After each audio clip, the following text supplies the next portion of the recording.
Hey guys, this is Locke.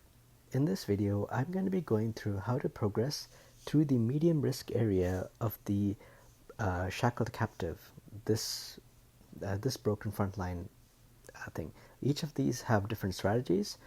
So the first part that I'm going to share is like the introductory strategy. Like as soon as you get into medium risk area, this is what I think you should be doing.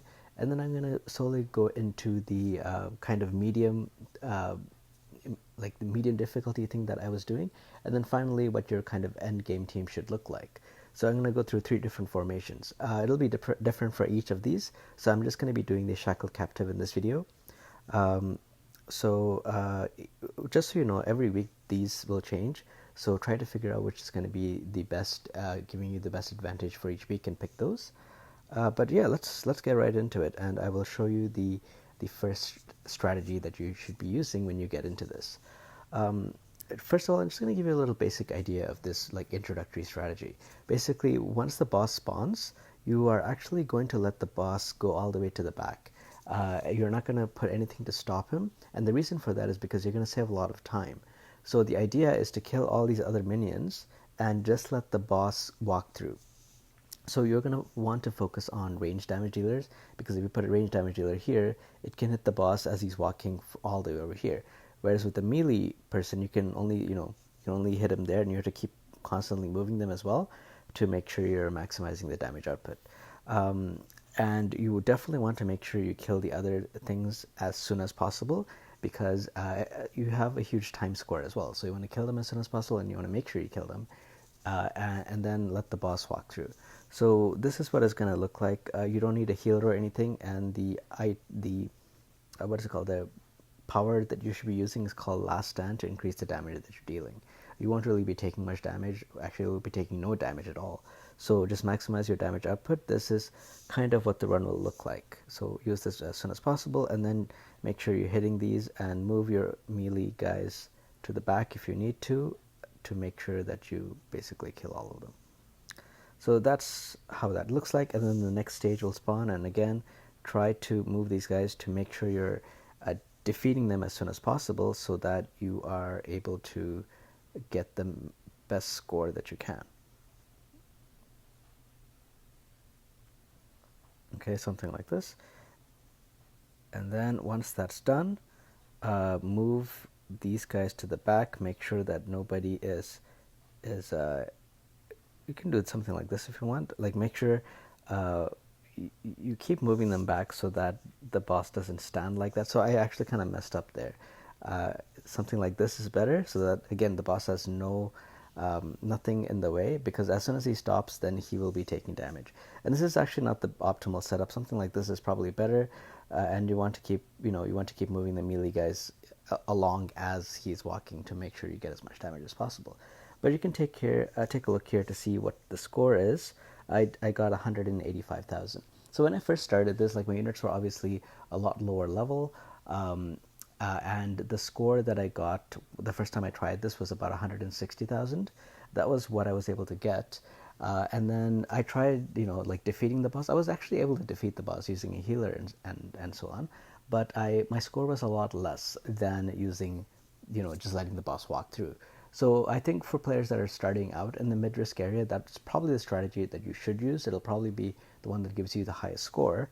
But after your units have developed a bit, and you also have, like a lot of attempts. You have 10 attempts a day, and there are 3 days where this Shackled Captive is open. So at some point you can switch to the second strategy that I'm going to talk about. And this strategy is kind of going to involve a healer, because you're trying to, so something like this, you're going to try to survive, tank the boss. You're trying to survive the boss's damage, and it depends which power you want to use. You will be switching between this one and this one.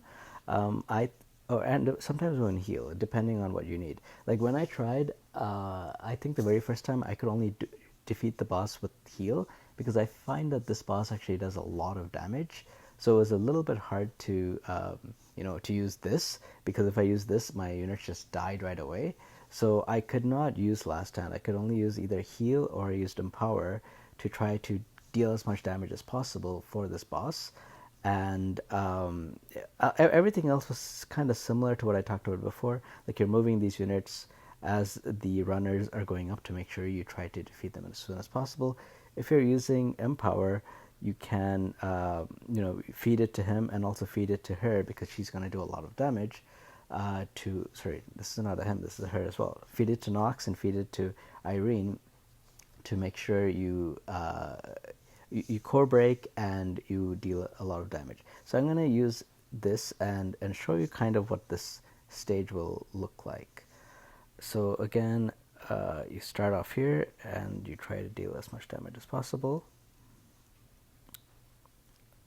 I find that my commentary lacks a little bit when I'm trying to multitask because I suck at it, I guess. Okay, so something like that. And then again, the reason that you're moving these guys around is because you want to be able to do this stage as soon as possible, because time score also factors into your overall score. Once you get to there, you want to do this, break all the cores, and then feed it to her and kill these. Okay, there you go. And then you want to do this, and now as soon as you get to this, you want to break the boss's cores, something like that, and then you want to basically spam this as much as you can.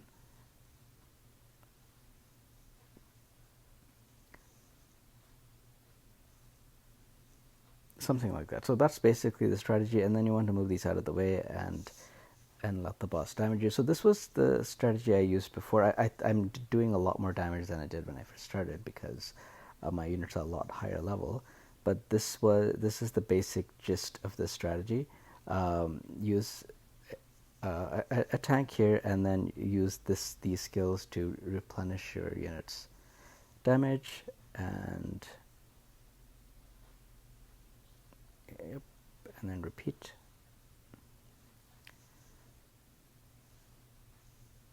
So there you go. I don't know what my score will be here, but it's almost dead.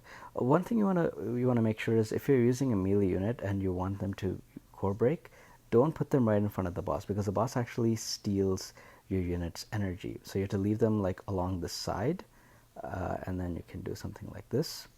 But if you had left them here, he will actually sap some of the energy. So you can see, like my Bai, some of the uh, energy or mana, whatever it's called, was being sucked by the boss. So you have to make sure that you don't do that. And you can see, although I defeated the boss, I only got 3,000 more score than my previous run, where I let the boss run through.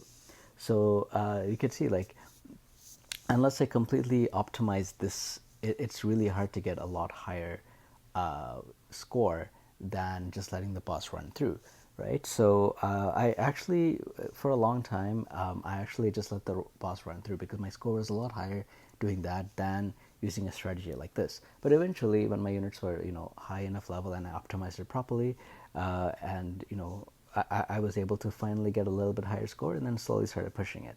So right now I'm using a different strategy, and I'm only able to do what I'm doing right now is because of Hecate. So what I am doing, I'm actually not using a healer at all. The idea is to use Hecate's summon, Nightmare, to tank, and while the boss is focused on that, I'm using everyone else to damage it as soon as possible. I'm also using Hecate and Bai. Between them, I have 5 core breakers, 5 core breaks. And once I break the boss 5 times, then I use Irene to deal a lot of damage to it. And as I'm using, all 6 of them are damage dealers, I'm able to get a higher score than, than if I use a healer. And also, nobody else is taking damage except for my summon, really. So because of that, I'm able to use Last Stand as well, again, to maximize my damage output. So this is the tactic that I'm using right now. I will just kind of show you what it looks like when I run it here. Hopefully the score is better than what I just showed. We'll see. So as soon as they move out of range, I move these guys back a bit to make sure that they are damaging them. And then I move these guys back again.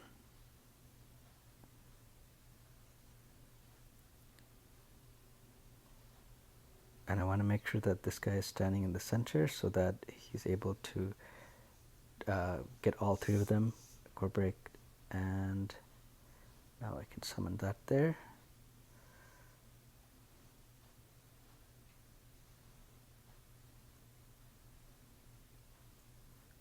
There you go. Now he is broken. I can go there, do that, do that. Oops. Yeah, and then that's it. So one more time, if I use that, the boss dies. But that's the basic idea here. And then if I can time it right, I can also use this skill. So let's see.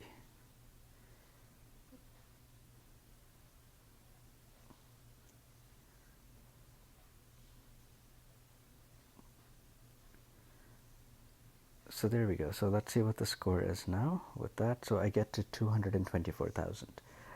So this was basically the setup that I used to get the current score that I have, which is I think 227. Let me just take a look. Yeah, 227. So optimize it a little bit more, get maybe like a couple seconds off of what I just did, and you get to the score. But I hope it gives you kind of like a progression that you can work on when you start at the medium risk area. I think more and more players should be hitting that now. I think some players have been hitting the high risk area. So I hope this video is able to help you and guide you into how to get that, because the difficulty level going from low risk to medium risk is a huge gap, right? So I just wanted to give you guys some ideas and tips on how to navigate this medium risk area. There'll be totally different ways of doing all three of these. I found Shackle Captive to be the hardest. The first one, Brand, I found to be really easy because a lot of my damage dealers were physical damage. I had to raise my magic damage dealers afterwards. So Brand was pretty easy. And with Nox, I was also able to do the Grey-Haired Maiden quite easily as well. When I say easily, like it took me far less time to get to like a score of 200 plus than it did for the Shackled Captive. I actually had to focus so much to raise a tame specifically for Shackled Captive, and with the buffs that I have for this week, I was able to finally get it above 200. So anyway, I hope you guys enjoyed this video. I hope it was helpful, and if you guys have questions or comments, leave them down below and I'll do my best to help you guys out. Take care now, and I'll see you guys next time. Bye.